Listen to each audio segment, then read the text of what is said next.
심리학자 에리 프롬이라는 사람이 있는데요. 이 사람이 자신이 쓴 책 소유냐 존재냐라는 책을 통해서 존재 중심의 삶과 소유 중심의 삶을 비교합니다.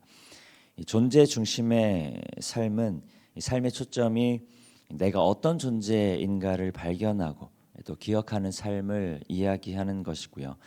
그리고 반대로 이 소유 중심의 삶은 이 삶의 모든 초점이 소유에 집중되어 있는 삶입니다.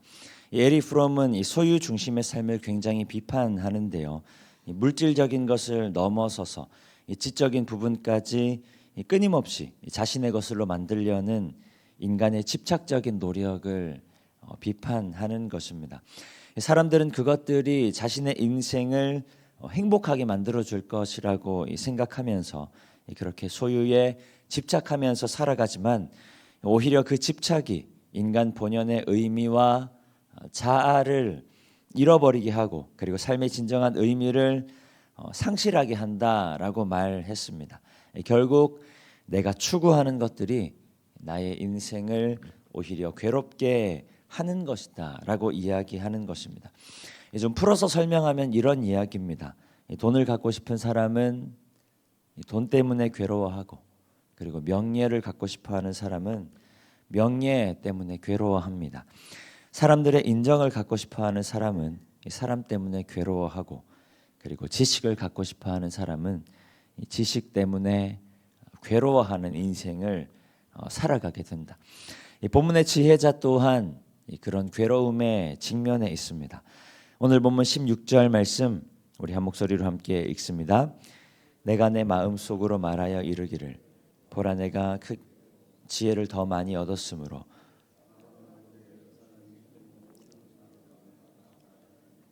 내 마음이 지혜와 지식을 많이 만나 보았음이로다.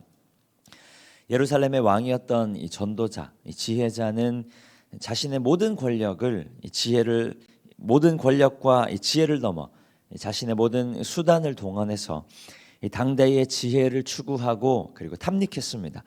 가뜩이나 지혜를 중요하게 여겼던 이 유대를 배경으로 하고 있는 것을 감안해 보면 아마 그 지혜가 엄청났을 것입니다. 그래서 이렇게 자신합니다. 이전에 그 어떤 사람들보다 내 지혜가 아마 나을 것이다. 그것은 내 마음이 지혜와 지식을 많이 만나 보았기 때문이다. 오늘 본문의 마음으로 번역된 레브라는 단어가 있는데요. 다양한 의미를 갖고 있습니다. 인간의 마음, 정신, 심장, 중심, 그리고 그것으로부터 시작되는 인간의 의지를 총체적으로 의미하는 단어입니다. 그래서 마음이 지식과 지혜를 만났다라는 것은 지혜와 지식을 향한 나의 강한 의지, 나의 강한 중심이 지혜와 지식을 만났다라는 말이기도 하고요. 그리고 그만큼 엄청난 의지를 가지고 내가 지혜와 지식을 지금까지 탐닉해왔다라는 말이기도 합니다. 그만큼 지혜자는 자신이 할 수 있는 최선을 다해서 지혜를 구했다라는 말이고요. 그리고 그렇기 때문에 이전에 어떤 사람들보다 자신의 지혜가 더 나을 것이다. 이전에 어떤 사람도 나만큼 지혜를 얻은 사람은 없을 것이다. 자신하는 것입니다. 그런데 그렇게 열심히 쫓아왔던 지혜를 지금 부정하고 있는 것입니다. 왜냐하면 그것들이 내가 지금까지 쫓아 살아왔던 이 지혜들이 그 수많은 지식들이 오히려 나를 괴롭게 하는 것을 이제서야 발견하고 깨달은 것입니다. 오늘 본문 17절과 18절 말씀 한 목소리로 함께 읽습니다. 내가 다시 지혜를 알고자 하여 미친 것들과 미련한 것들을 알고자 마음을 썼으나 이것도 바람을 잡으려는 것인 줄을 깨달았도다. 지혜가 많으면 번뇌도 많으니 지식을 더하는 자는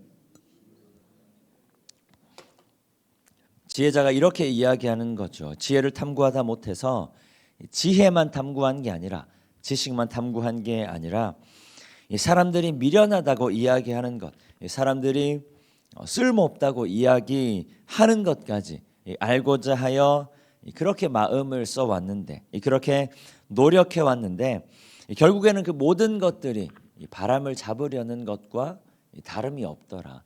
내가 지금까지 열심히 추구하고 열심히 쌓아왔던 이 지혜와 이 지식들이 쉬이 사라져버리는, 그러니까 쓸모없는 것이나 다름이 없더라는 것을 발견한 겁니다.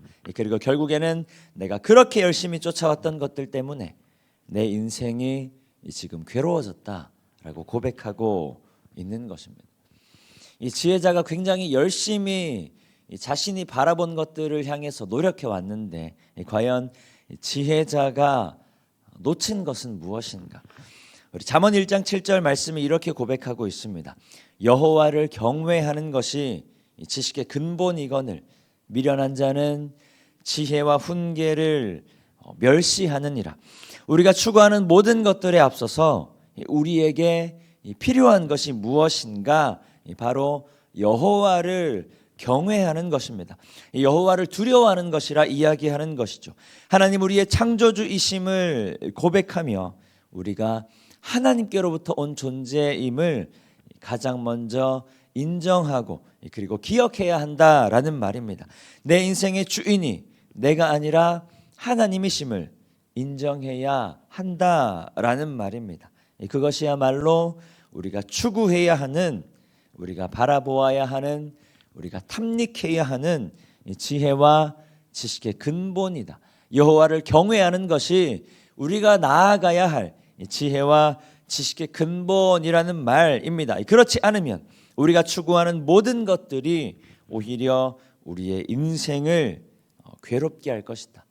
그게 돈이 되었든, 그게 명예가 되었든, 지혜와 지식이든, 사람과의 관계이든, 하나님을 두려워하지 않은 인생들에게는 그 모든 것들이 오히려 근심과 걱정, 괴로움에 그칠 뿐이다라는 말입니다.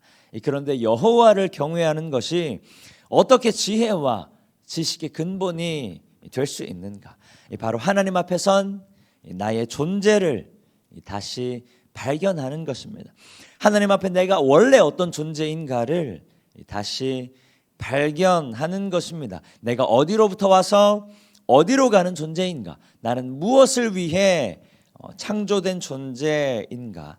나는 어떤 삶의 기준을 붙들고 살아야 하는 존재인가를 다시 우리가 하나님 안에서 발견함을 통해 우리의 인생의 걸음을 지혜를 향해 결정할 수 있다라는 말입니다. 그래서 여호와를 경외하는 것이야말로 하나님께서 우리에게 주신 가장 귀한 지혜 그리고 가장 귀한 지식이라는 말입니다. 그러니 우리의 삶을 위해 힘쓰고 애쓰며 다른 모든 것들을 쫓아 살아가기 이전에 우리가 해야 할 일이 있다면 바로 여호와를 경외하는 것이다.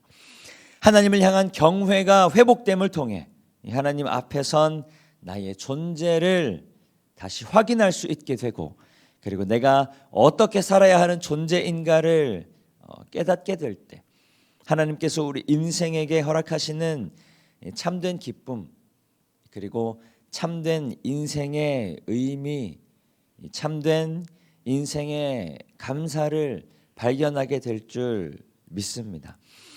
오늘도 허락하신 삶을 살아가는 가운데 우리가 하나님 앞에 우리의 지혜 그리고 우리의 지식을 온전하게 내어드릴 수 있기를 소망합니다.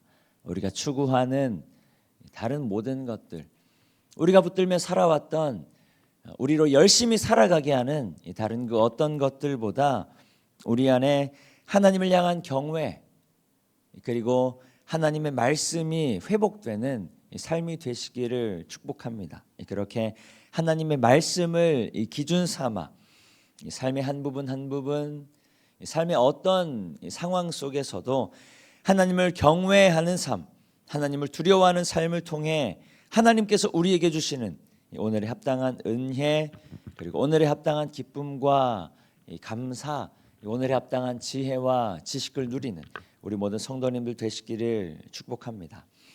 우리 시간 말씀을 기억하며 함께 기도하겠습니다.